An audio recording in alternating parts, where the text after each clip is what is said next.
সবচেয়ে প্রবীণ ব্যক্তি পদ্মশ্রী ভূষিত স্বামী ডক্টর শিবানন্দজি মহারাজ ১২৯ বছর বয়সে গত ৩ মে ২০২৫ খ্রিস্টাব্দ শনিবার রাত ৯টা ৩০ ভারতের কাশীধাম বেনারসে তিনি মারা গেছেন। ১৮৯৬ সাল, এখন চলছে ২০২৫ সাল। শিবানন্দের শিষ্য সঞ্জয় সর্বাগ্যের বরাতে এবিপি গিয়ে জানান তিনি সম্প্রতি নিউমোনিয়া আক্রান্ত হয়েছিলেন এবং তিনি বেনারস হিন্দু বিশ্ববিদ্যালয়ের হাসপাতালে ভর্তি ছিলেন এবং শেষ পর্যন্ত শনিবার রাত ৯টার দিকে তিনি হৃদরোগে আক্রান্ত হয়ে শেষ পর্যন্ত মারা যান। ১৮৯৬ সালের ৮ আগস্ট ছিল তার ভারতীয় আধার কার্ডের জন্মদিন লিখ। সে অনুসারে তিনি বিশ্বের অন্যতম পুরনো ব্যক্তি, অন্যতম বয়স্ক ব্যক্তি। কিন্তু কে এই শিবানন্দ স্বামী, যাকে নিয়ে এত আলোচনা, যার বয়স হয়েছিল ১২৯ বছর? আপনি শুনলে আশ্চর্য হবেন। শিবানন্দ স্বামীর জন্মস্থান কিন্তু এই বৃহত্তর সিলেটে। তিনি বাংলাদেশের সিলেটের হবিগঞ্জ জেলার বাহুবল উপজেলার হরিতলা গ্রামে জন্মগ্রহণ করেছিলেন। পিতা শ্রীনাথ গোস্বামী, মাতা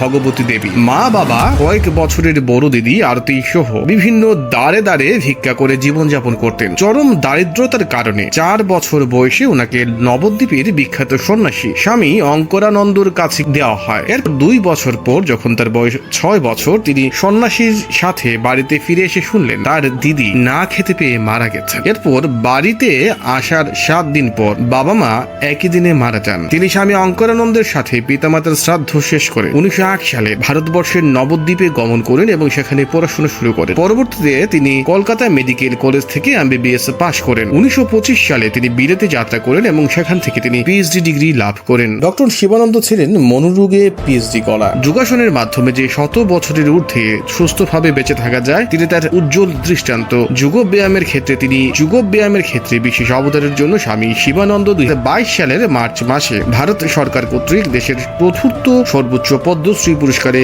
ভূষিত হন। তিনি ছিলেন চিরকুমার, তার ব্রতই ছিল মানব সেবা। উনার কোনো রোগ নেই, তিনি স্বল্পহারী ছিলেন। তৈলাক্ত খাবার, দুধ, ফল এগুলো তিনি এড়িয়ে চলতেন। চশমা ছাড়াই পড়তে পারতেন তিনি ১২৫ বছর বয়সে। ভক্তদের দেওয়া টাকা পয়সা উনি গ্রহণ করতেন না, প্রতিদিন যোগ ব্যায়াম করতেন। তিনি কিন্তু একবার সিলেটে এসেছিলেন এবং সুনামগঞ্জও এসেছিলেন। আন্তর্জাতিক কৃষ্ণ অনুরাগী জাগ্রত যুব সংঘের আমন্ত্রণে সিলেটের প্রকৌশলী মনোজ বিকাশ দেবরায়ের মাধ্যমে সুনামগঞ্জের শ্রী শ্রী রাধাকৃষ্ণ মন্দিরে তিনি এসেছিলেন ২০১৮ সালে। তিনি তখন সুনামগঞ্জের পন তীর্থ ধামেও যান। একবার ভেবে দেখুন, একটা মানুষ যার বয়স হচ্ছে ১২৯ বছর, তিনি অদ্যাবধি বেঁচে ছিলেন। তার মৃত্যুতে কিন্তু সামাজিক যোগাযোগ মাধ্যমে অনেকেই শোক প্রকাশ করছেন। ভারতের প্রধানমন্ত্রী নরেন্দ্র মোদী শোক প্রকাশ করে এক্সে লিখেন, যোগ অনুসরণকারী ও কাশীর বাসিন্দা শিবানন্দ বাবাজির প্রয়াণের খবরে আমরা গভীরভাবে শোকাহত। তার যোগ ও সাধনায় নিবেদিত জীবন দেশের প্রতিটি প্রজন্মকে অনুপ্রেরণা জানাবে। এক অকল্পনীয় ক্ষতি। সুতরাং শিবানন্দ বাবার যে এই বেঁচে থাকার ঘটনা অবশ্যই প্রমাণ করে সঠিক পরিমাণ খাবার, স্বল্পহার, সঠিক পরিমাণ ঘুম এবং যোগ ব্যায়ামের মাধ্যমে আপনি আমিও কিন্তু দীর্ঘায়ু হতে পারি।